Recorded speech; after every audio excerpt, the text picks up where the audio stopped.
In this video, I want to talk about the tourist visa versus the SRRV retirement visa when coming to the Philippines. So stay tuned.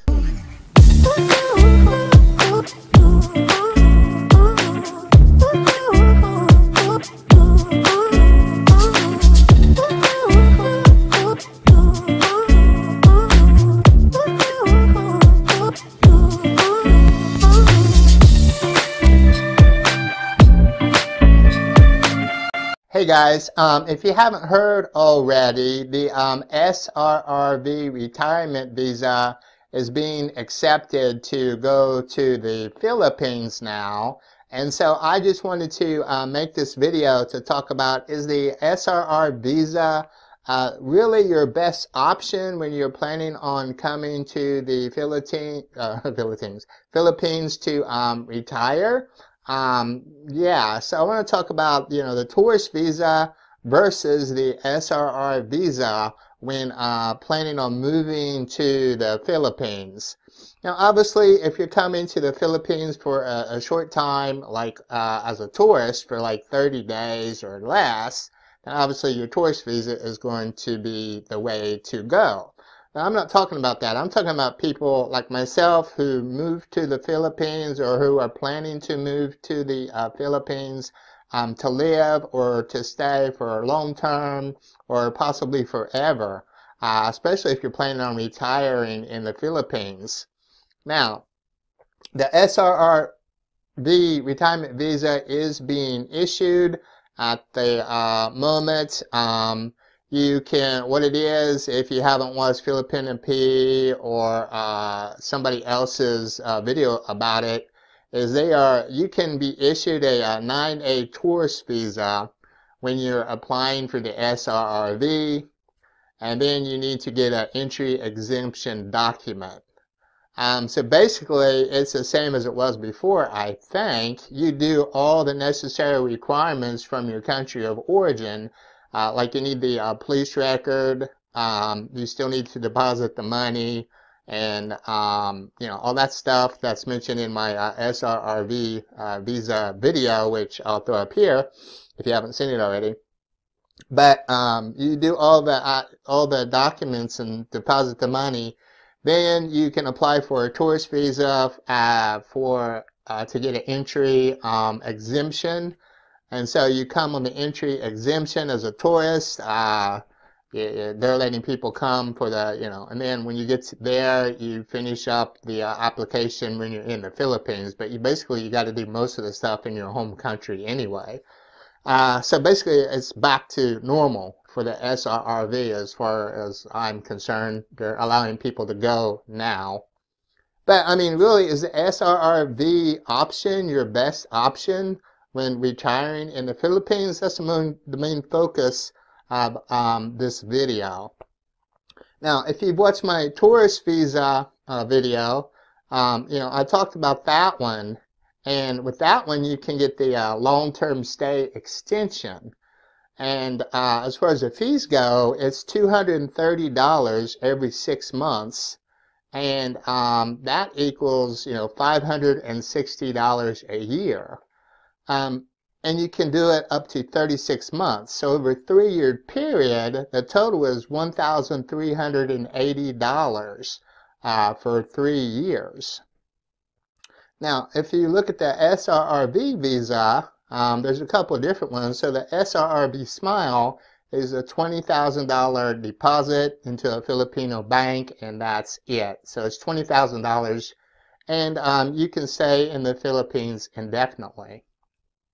The SRRV Classic is $10,000 if you are planning on, getting a condo, investing in the Philippines, but you need $800 in pension to do that. And it's $10,000, so it's half the price, but you need a pension of $800. Or if you don't have a pension and you want to buy a condo as an investment in the Philippines, it's $20,000. And then you can use that money to, buy a condo. Which is basically all you can buy as far as property goes without being a long-term lease. So I won't get into any of that stuff, but you can buy a condo with the SRRV visa for $20,000. So basically the difference between the SRRV Smile and the Classic is, do you want to get a condo or not? If you decide, okay, I've been in the Philippines, you got the SRRV Smile, you put $20,000 in the bank, you've been there like 5 years, and like, I've had enough of this, I want to go back home or whatever, then you get your money back. With the Classic, you put the money into a condo and you can use your money towards that. And there's also the SRRV Expanded Courtesy Armed Forces SRRV Expanded Courtesy Visa for members of the Armed Forces who have been honorably discharged and have relations with the Philippines. Also, that I mentioned in my prior video, if you're 50 years old and above, then it's only a $1,500 deposit and you need a $1,000 monthly pension. So let's think about this for just a little bit, because this was going through my mind when moving to the Philippines. So yeah, I mean, if you think about it, the SRRV for staying permanently, everybody says it's such a good deal for staying permanently in the Philippines, and it does allow you to stay permanently in the Philippines, but the benefits are you get a subscription to the Philippine Retirement Authority newsletter. It includes PhilHealth, and yeah, so maybe a few other things that I mentioned in my other video. But that's $20,000 if you don't have a pension. Now, if you have a pension, it's $10,000. And if you're 50 or above, you have to be 50 or above too. Now, let's think about this. Because I was thinking to myself, when I started thinking about going to the Philippines, listen, it's $1,380 for a 3-year period, right? Now, I was talking to people and I heard that if you're older, coming back to the Philippines after 3 years is no problem. They usually don't give people problems on coming in on a tourist visa unless you're younger, because they want to know like how you're making money in the Philippines. Because you're not supposed to be on a tourist visa, you're not allowed to work. So if you're older, especially if you're older like myself, 50 or above, is the SRRV really the best option? Because if you think about, $20,000 compared to $1,380 every 3 years, sure, the SRRV, Classic, the Smile, Expanded gives you PhilHealth, which is Philippines Health Insurance. But that Philippines Health Insurance, if you check the information out, is only 2,400 to 3,600 pesos per year for a foreigner as an expat. And that's about $50 to $70 a year. So over a 3-year period, you're talking about $150 to $210 over a 3-year period. So if you add that onto the $1,380, so basically every 3 years you're talking around $1,500, for you're paying for your visa fees and for PhilHealth insurance, compared to paying $20,000 that you can't touch or into a condo. So I personally don't want to buy a condo or any place in the Philippines because condos, if you looked into the information, they have pre-built condos which are newer ones, but that can take a lot of time to complete. So you could be paying on this thing and waiting for years before it's even done. Or you buy one that's not brand new, and if you buy a condo, then if something happens, maybe the maintenance isn't kept up or whatever, you have purchased this condo, and then you're pretty much stuck with it, and then you try to sell it. Good luck. So I personally don't want to buy any condo in the Philippines. I personally don't want to purchase, invest in the Philippines. And then when you think about the money, listen to this, $20,000, right? If you divide that by 1,500, that's 13, okay? 13 times, and this is every 3 years. 13 times 3 is 39. That's 39 years that you could be, traveling on the tourist visa in the Philippines. That, if you come when you're 50, that would take you until you're 89 years old, and you'd be spending the same amount of money.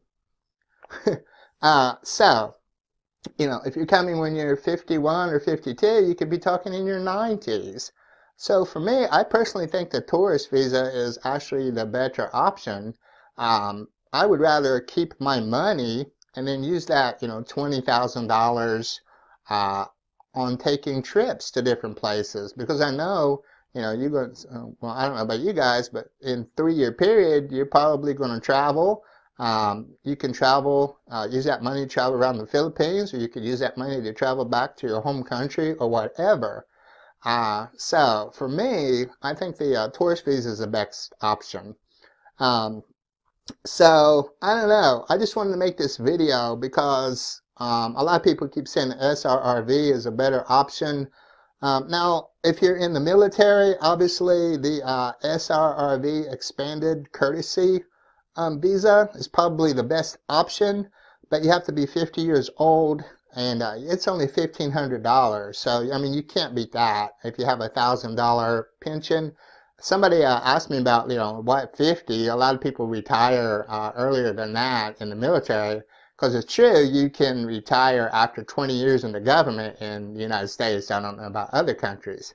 So if you join when you're 18, then you can retire by the time you're 38 years old. So a lot of people can get more than $1,000 a month retirement when they're 38, 40 years old. And before, the Philippines used to have it where it's 35 years or older.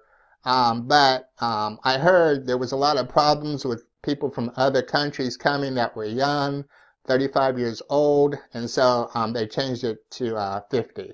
So nothing we can do about that.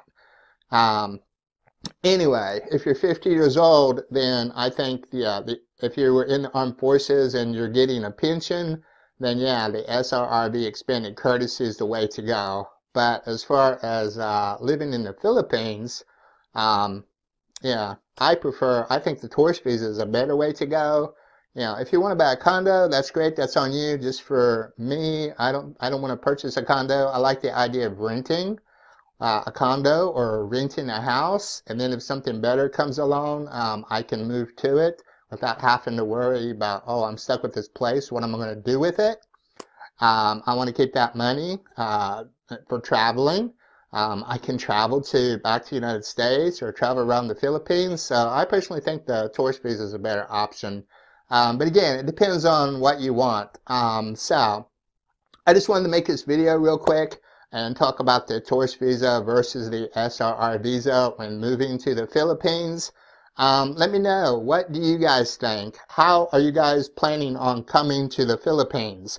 Are you planning on coming on a tourist visa or one of the SRRV visas? Let me know in the comments. Again, any comment you have, put it down below. I love to read it. And thanks for watching all the way to the end of the video. I'll see you guys in another one.